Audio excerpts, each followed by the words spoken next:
Today, we're jumping into one of the most powerful stories ever told, a story about courage, deep-seated fear, and unshakable faith.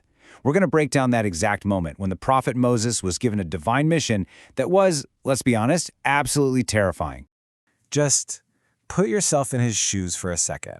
Imagine you're out in the desert, you've been in exile for years, and all of a sudden, you're told to go back and face the most powerful, most tyrannical ruler on the planet, Pharaoh. And your job? Demand that he release an entire nation of people? I mean, the stakes just don't get any higher than that. Now, to really get into the nitty-gritty of this story, we're going to lean on a classical commentary of Surah Al-Qasas, which is the 28th chapter of the Qur'an.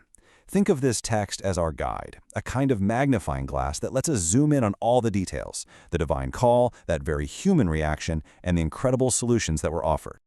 Okay, so our story kicks off in the dead quiet of the desert. Moses sees a bush that's on fire, but here's the thing. It's not burning up. It's not being consumed. And it's from this sacred, impossible sight that a voice calls out, a voice that is about to change the course of human history. You have to understand, this is not a suggestion, it's a direct, world-stopping command. The voice identifies itself right away as God, the exalted in might, the wise, so there's no question about the authority here. And the very first thing he asks is a test of faith. Throw down your staff. So Moses does, and it instantly transforms into a slithering snake, and he, understandably, recoils in pure terror. And this, right here, is where the story becomes so incredibly relatable. You know, Moses just witnessed a miracle. He just spoke with God himself, but his first reaction isn't some kind of bulletproof confidence. Nope, it's fear. Real, raw human fear. And what's so important here is that his fear isn't just some vague anxiety. It's specific. It's rooted in his own past. See, before he fled Egypt, Moses had accidentally killed a man. So he's basically saying, you want me to go back there? They have a murder charge waiting for me. I'd be walking right into my own execution. This is a completely rational fear of retribution. But the commentary that we're looking at, it suggests that, yeah, the fear of death was real, but it wasn't the only thing holding him back. There was something else going on, another layer to his hesitation that was less about his past and way more about the future of this mission. So let's break this down. On the one side, you have this primal fear of retribution. I fear they will kill me. That's about his physical survival, right? But then, on the other side, there's this really profound fear of rejection, and I fear they will deny me. This is the fear that the whole mission will be a failure. What if he goes through all this, faces down Pharaoh, and they just laugh at him? It's the fear that his entire purpose, this divine task, will be shot down and invalidated. So how does God respond to this incredibly raw, honest display of human vulnerability? Not with anger, not with criticism, but with tools. He provides powerful signs, specifically designed to deal with both of these fears head-on. And before God even reveals the second big miracle, he gives him this incredible instruction.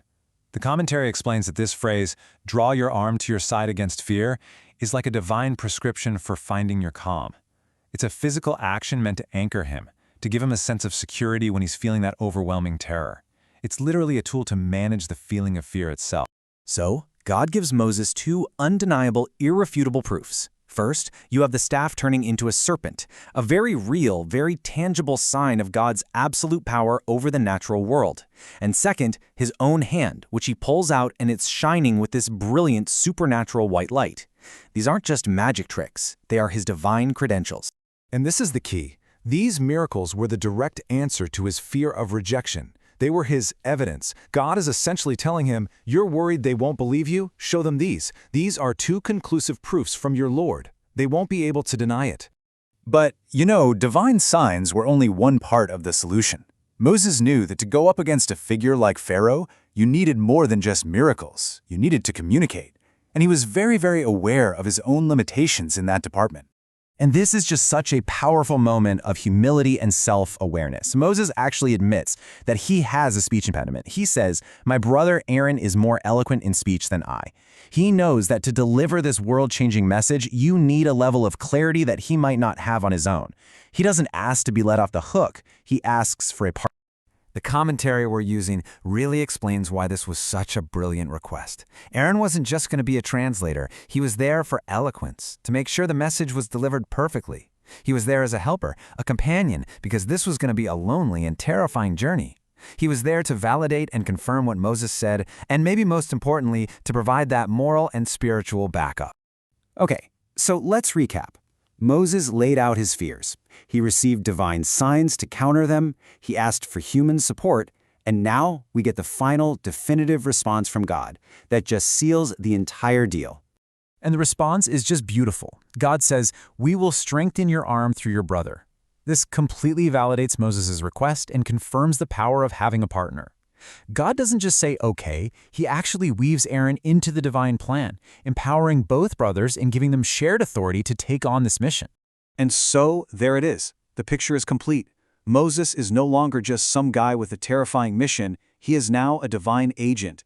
He's armed with undeniable miracles to defeat any rejection, and he's strengthened by the eloquent support of his brother to make up for his own shortcomings. He's ready. So this whole story leaves us with a really profound question, doesn't it? When we have to face our own pharaohs, our own impossible challenges and overwhelming fears, this story seems to suggest that courage isn't about not being afraid. It's about finding the right tools and the right people to face that fear with.